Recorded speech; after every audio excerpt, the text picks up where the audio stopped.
नमस्कार दोस्तों, स्वागत है आपका हमारे चैनल पर। आज की कहानी एक ऐसी सास की है जिसे उसकी बहू हमेशा अनपढ़ और गांव की साधारण औरत समझती रही।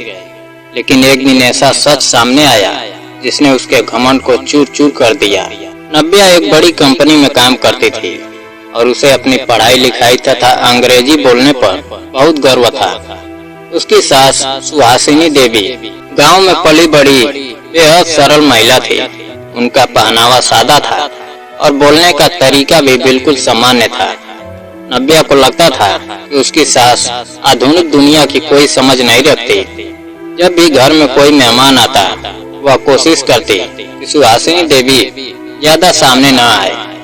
एक दिन उसने सबके सामने कह दिया, मम्मी जी, आपकी टूटी फूटी हिंदी और गांव वाला लहजा सुनकर लोग क्या सोचेंगे। यह सुनकर सुहासिनी देवी चुपचाप वहां से चली गई। कुछ दिनों बाद नव्या के पति दस की कंपनी के विदेशी क्लाइंट घर आने वाले थे। करोड़ों की डील दांव पर लगी थी। नव्या पूरे घर की तैयारी में जुटी थी और उसने सास से साफ कह दिया कि उस दिन वे अपने कमरे में ही रहें। उसी रात सुहासिनी देवी अपने पुराने संदूक से एक डायरी निकालकर देर तक देखती रही। उसमें अंग्रेजी में लिखे नोट्स, विदेशी यूनिवर्सिटी के कागजात और कुछ पुरानी तस्वीरें थी।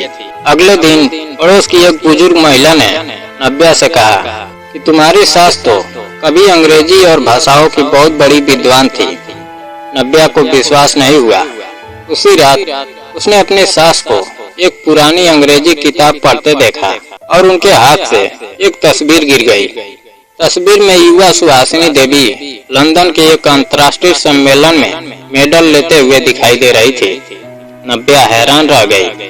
तब सुहासिनी देवी ने बताया कि युवावस्था में उन्होंने स्कॉलरशिप पर विदेश में पढ़ाई की थी और कई अंतर्राष्ट्रीय मंचों पर भारत का प्रतिनिधित्व किया था। लेकिन पति की मृत्यु और छोटे बेटे की जिम्मेदारी के कारण उन्हें अपने सारे सपने छोड़ने पड़े। उन्होंने नौकरी और करियर त्याग कर बेटे को पालने में पूरी जिंदगी लगा दी। यह सुनकर नव्या पहली बार शर्मिंदा हुई, लेकिन असली झटका अभी बाकी था। विदेशी मेहमानों के आने का दिन आ गया। बातचीत के दौरान एक विदेशी महिला ने घर की एक पुरानी पेंटिंग के बारे में पूछा। तभी सुहासिनी देवी ने बेहद शुद्ध और प्रभावशाली अंग्रेजी में उसका उत्तर दिया। पूरा कमरा हैरान रह गया। धीरे धीरे बातचीत आगे बढ़ी और सुहासिनी देवी ने भारतीय संस्कृति, परिवार और परंपराओं के बारे में इतने सुंदर ढंग से बात की कि विदेशी मेहमान मंत्रमुग्ध होकर उन्हें सुनते रहे। यहाँ तक कि जब कंपनी के एक जटिल कानूनी दस्तावेज को समझाने में ट्रांसलेटर असफल हो गया, तब सुहासिनी देवी ने पूरी फाइल समझाकर स्थिति संभाल ली और करोड़ों की डील सफल हो गई। जाते समय विदेशी मेहमानों ने कहा कि आपकी माँ इस घर की आत्मा है। यह सुनकर नव्या का सिर शर्म से झुक गया। उस रात उसने रोते हुए अपनी सास से माफी मांगी और कहा कि उसने उन्हें कभी समझने की कोशिश ही नहीं की। सुहासिनी देवी ने मुस्कुराकर उसे माफ कर दिया। इसके बाद धीरे धीरे दोनों के रिश्ते बदलने लगे। नव्या अब सास की हर बात का सम्मान करने लगी। एक दिन उसने उन्हें नया लैपटॉप दिया और कहा कि अब अपने सपनों को फिर से जीने का समय आ गया है। उसने उनके लिए ऑनलाइन कार्यक्रमों में भी नाम दर्ज कराया। कुछ समय बाद एक बड़े सांस्कृतिक कार्यक्रम में वक्ता की कमी पड़ गई, तो नव्या ने अपनी सास का नाम सुझाया। मंच पर पहुंचकर सुहासिनी देवी ने जिस आत्मविश्वास और गरिमा के साथ भारतीय संस्कृति पर भाषण दिया, उससे पूरा सभागार तालियों से गूंज उठा। उसी कार्यक्रम में उनकी मुलाकात एड्रियन नाम के एक विदेशी व्यक्ति से हुई, जो कभी उनका रिसर्च पार्टनर था।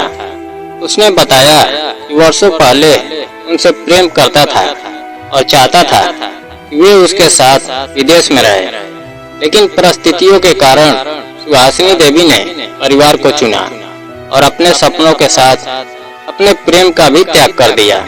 एड्रियन ने आज तक शादी नहीं की थी और वर्षों से उनकी याद अपने दिल में संजोए रखा था। अगले दिन वह उनके पास एक पुरानी फाइल लेकर आया, जिसमें उनका अधूरा रिसर्च प्रोजेक्ट सुरक्षित रखा हुआ था। उसने उन्हें यूरोप में एक नए संस्थान से जुड़ने का प्रस्ताव दिया और कहा कि अब अपने सपनों को मत छोड़िए। डच और नव्या चाहते थे कि सुहासिनी देवी यह अवसर स्वीकार कर ले, लेकिन उन्होंने मुस्कुराकर मना कर दिया।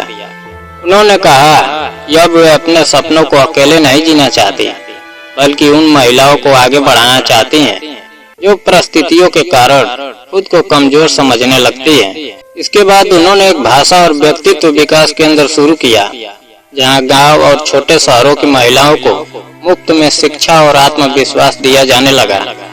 धीरे धीरे उनका केंद्र पूरे शहर में प्रसिद्ध हो गया। अखबारों में उनके बारे में लेख छपने लगे और लोग उन्हें सम्मान की नजर से देखने लगे। सबसे बड़ा बदलाव नव्या में आया।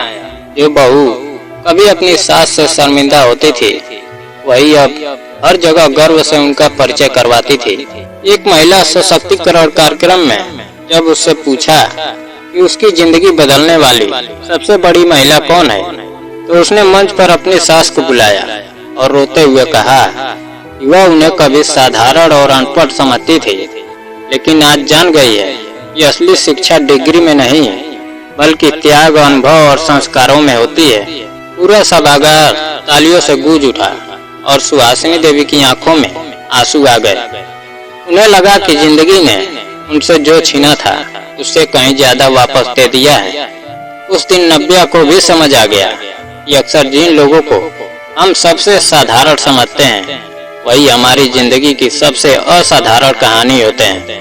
दोस्तों, अगर कहानी पसंद आई हो, वीडियो को लाइक और चैनल को सब्सक्राइब करना ना भूलें। जय हिंद।